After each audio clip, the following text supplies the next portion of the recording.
I never thought I'd find myself in my stepson's room that night, but the moment our eyes met, I knew there was no turning back. My husband was passed out drunk in the living room, and I was about to cross a line I could never uncross. Life had always been quiet in our household, a predictable routine that I had grown accustomed to over the years. My husband, Mark, was a hardworking man, but his job as a sales executive kept him away for weeks at a time. When he was home, he was often too tired or distracted to notice the growing distance between us. I tried to fill the void by keeping myself busy, cooking, cleaning, and taking care of the house, but the loneliness was always there, lingering in the background like a shadow I couldn't shake. Ethan, my 19-year-old stepson, had always been a bright spot in my life.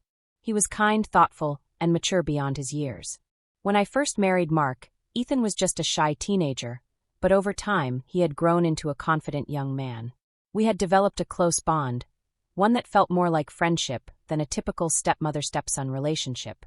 He was the one person in the house who seemed to notice when I was feeling down, and his quiet gestures of support, like helping me with chores or asking how my day was, meant more to me than he probably realized. But as much as I appreciated Ethan's presence, there was a part of me that felt guilty for relying on him so much. Mark's absence had left a gap in my life, and I couldn't help but feel like I was leaning on Ethan to fill it. Still, I told myself it was harmless. He was family, after all, and there was nothing wrong with being close to him. Or so I thought. That night, everything changed. Mark had come home from another long trip, and as usual, he poured himself a drink and settled into his favorite spot on the couch. I busied myself in the kitchen, cleaning up after dinner, while Ethan lingered nearby. There was something different about him that evening, a quiet intensity in his gaze that made my heart race. I tried to brush it off, telling myself it was just my imagination, but deep down I knew something was shifting between us. And once it started, there was no going back. The days that followed that night were filled with an unspoken tension that neither of us could ignore. Ethan's glances became longer, more deliberate, and I found myself catching his eye more often than I should have. There was a magnetic pull between us, one that I tried to resist but couldn't. Every accidental touch, every shared smile, felt charged with something I couldn't quite name. Mark, oblivious as ever, continued his routine of working late and drinking even later. His absence only amplified the growing closeness between Ethan and me. I told myself it was innocent, that we were just two people seeking comfort in each other's company. But deep down I knew it was more than that. The way Ethan looked at me, like I was the only person in the room, made my heart race in a way it hadn't in years. One evening, as I was cleaning up after dinner, Ethan approached me in the kitchen. His voice was soft, hesitant, as he asked if I was okay. I tried to brush it off, but he wasn't convinced. "You don't have to pretend with me," he said, his eyes searching mine. "I know you're lonely. I am too." His words hit me like a punch to the chest. I wanted to deny it, to tell him he was wrong, but the truth was I couldn't. The loneliness had been eating away at me for years, and Ethan was the only one who seemed to notice. As he stepped closer, his hand brushing against mine, I felt a jolt of electricity run through me. It was a moment of weakness, one that I knew I would regret, but in that instant, I didn't care. The line between us was blurring, and I wasn't sure I wanted to stop it. The tension between us grew with each passing day, a silent storm brewing beneath the surface of our seemingly normal lives. Ethan's presence became impossible to ignore. Every time he walked into the room, my heart would skip a beat, and I could feel his eyes on me, steady and unflinching. It was as if we were both waiting for something to happen, something that would shatter the fragile boundary we had built. One night, after Mark had fallen asleep on the couch, I found myself alone in the kitchen, staring out the window at the dark, quiet street. My mind was racing, replaying every moment I had shared with Ethan. The way he looked at me, the way his touch lingered just a second too long. I tried to push the thoughts away, but they refused to budge. Just as I was about to give up and go to bed, I heard soft footsteps behind me. I turned to see Ethan standing in the doorway, his hair slightly tousled, his expression hesitant. "I couldn't sleep," he said, his voice low. "Me neither," I admitted, my heart pounding in my chest. He stepped closer, leaning against the counter, and for a moment neither of us said anything. The silence between us was thick with unspoken words, the air charged with an intensity one couldn't ignore. "Clara," he began, his voice barely above a whisper. "I've been thinking about you. A lot." His words sent a shiver down my spine, and I felt my breath catch in my throat. I wanted to tell him to stop, to remind him of who we were and what was at stake, but the look in his eyes, raw and vulnerable, made it impossible to speak. Before I could say anything, he stepped closer, his hand brushing against mine. The touch was brief but electric, sending a jolt of something I couldn't quite name through me. I should have pulled away, should have put an end to it right then and there, but I didn't. Instead, I stayed rooted to the spot, my heart racing as he leaned in, his lips brushing against mine in the softest, most tentative kiss. For a moment, I froze, torn between pulling away and giving in to the flood of emotions coursing through me. But then something shifted. I felt my walls crumble, the weight of my loneliness and longing giving way to something I couldn't ignore. I kissed him back, my hands moving instinctively to his shoulders as I let myself get lost in the moment. The kiss deepened, and for a moment the world around us faded away. All I could feel was Ethan, his warmth, his presence, the way he made me feel seen and understood in a way I hadn't felt in years. It was reckless, dangerous, and yet, in that moment, it felt like the only thing that made sense. We were careful, quiet, as we moved from the kitchen to the privacy of my room, the door clicking softly behind us. For the first time in years, I felt the weight of loneliness lift, replaced by something that felt almost like freedom. It was crazy, it was amazing, and it felt so wrong but also so right.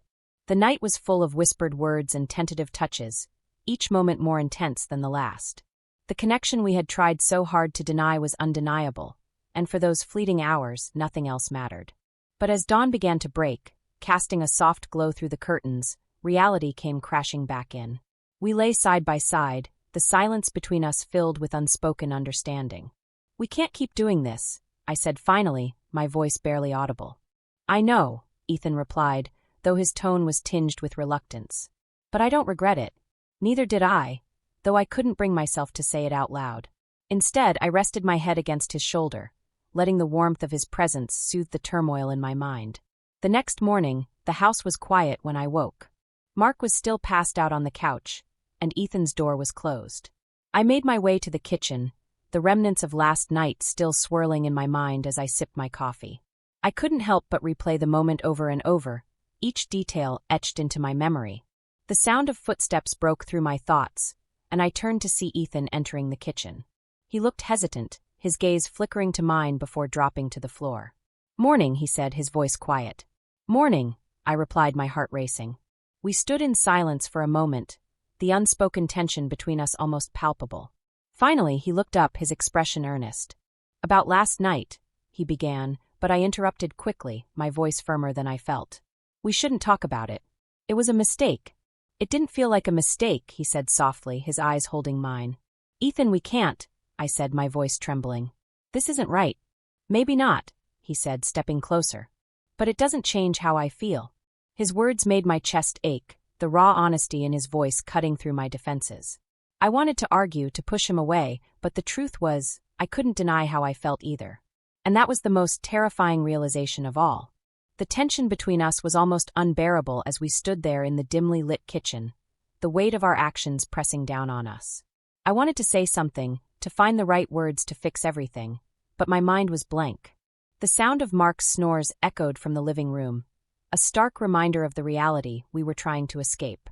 "You should go to bed," I said finally, my voice barely above a whisper. "We'll talk about this in the morning." Ethan hesitated, his eyes searching mine as if he wanted to say more, but then he nodded, stepping back and heading toward the hallway. "Good night, Clara," he said softly. "Good night," I replied, watching as he disappeared into his room. The days that followed were tense and filled with unspoken emotions. Ethan and I avoided being alone together, and I threw myself into my routine, trying to forget what had happened. But no matter how hard I tried, the memory lingered, a constant reminder of the line we'd crossed. Mark remained oblivious, his time at home filled with his usual habits of drinking and watching television. The distance between us only grew, and I found myself wondering how we'd ended up here, trapped in a marriage that felt more like an obligation than a partnership. Ethan's behavior shifted as well. He seemed more withdrawn, his usual easygoing demeanor replaced by a quiet seriousness. I wanted to talk to him, to find a way to make things right, but I didn't know where to start. One evening, as I was cleaning up after dinner, Ethan approached me in the kitchen. "I think I need to spend some time at my mom's," he said, his voice steady but tinged with sadness. I froze, my heart sinking at his words. "Are you sure?" I asked, my voice barely above a whisper. He nodded. Yeah, I think it's for the best. I wanted to argue, to tell him that he didn't have to go, but I knew he was right. Distance was the only way to move forward, to heal the wounds we'd both inflicted on ourselves and each other. When are you leaving? I asked, my chest tight. Tomorrow, he said. I already talked to Dad. I nodded, swallowing the lump in my throat. I'll miss you. I'll miss you too, he said softly as he walked away. I felt a pang of regret and longing, but I knew this was the right choice. We had to let each other go, no matter how much it hurt. The next day, Ethan packed his bags, his presence in the house replaced by an emptiness that felt almost unbearable. Mark barely seemed to notice, dismissing it with a gruff, "Kids need their space," before returning to his drink. As I watched Ethan's car pull out of the driveway, I felt a mix of relief and sadness. We had done the right thing, putting distance between us, allowing time to heal the wounds we had inflicted on ourselves and each other. But the pain of letting go was sharper than I had expected, a reminder of just how deeply we had crossed the line. In the weeks that followed, I focused on rebuilding my life, trying to mend the cracks in my marriage and find a sense of normalcy again. Ethan and I exchanged polite texts now and then, updates about school, work, and life in general, but the intimacy we had shared was gone, replaced by a respectful distance. I told myself it was for the best, that this was the only way forward. Slowly, the weight of that night began to lift, though it never disappeared completely. It lingered in the quiet moments, a reminder of the choices we had made and the boundaries we had crossed. Life went on as it always does, and though the scars of that night remained, they became a part of my story, a testament to the mistakes I had made and the strength it took to move on. I learned the hard way that one moment of weakness can destroy everything you've built. No matter how tempting something seems, it's never worth losing the people who truly love you. Trust and boundaries are fragile, and once they're broken, they're not easily repaired. I still don't know what to think of it all. Have you ever faced a decision where your heart and your mind were at war? Let me know your thoughts. Your perspective might help me find clarity. Thank you for listening to my story. If you were in my position, what would you have done? Let me know in the comments below. Don't forget to like, subscribe, and share your thoughts. Stay tuned for more gripping stories. You won't believe what's coming next.